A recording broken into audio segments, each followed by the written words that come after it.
ওরা চানাচুরটাই নষ্ট। আজ আমাকে চানাচুরটা খাইয়ে দিচ্ছে একটা জিনিসের জন্য, সেটা হচ্ছে যে বাদাম দিয়ে রেখেছে।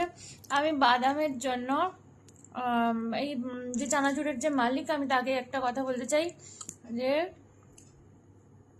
বাদাম বাদাম দাদা পচা বাদাম, আমার কাছে আছে শুধু পচা বাদাম, আমার কাছে নাই গো বুবু ভালো বাদাম। ঠিক আছে, এটাই আমি বলতে চাই। একটু বাদামটা ভালো দিলে কি খুব কষ্ট হয়? আমাদের তো কষ্ট হয় বাদামটা খেতে, বাদাম ফেলে ফেলে খেতে হচ্ছে। আর বাদামই বেশি আছে, বাদামই বেশি, সব বাদাম পরপর বাদাম। এইজন্য চানাচুর খেতে পারি এইটুকু না। চানাচুরে এতগুলো বাদাম পেয়েছি। হ্যাঁ, এটাই হচ্ছে কথা। এইটুকু চানাচুরে এতগুলো বাদাম। এই যে ঠিক আছে, বাদাম বাদাম দাদা পচা বাদাম।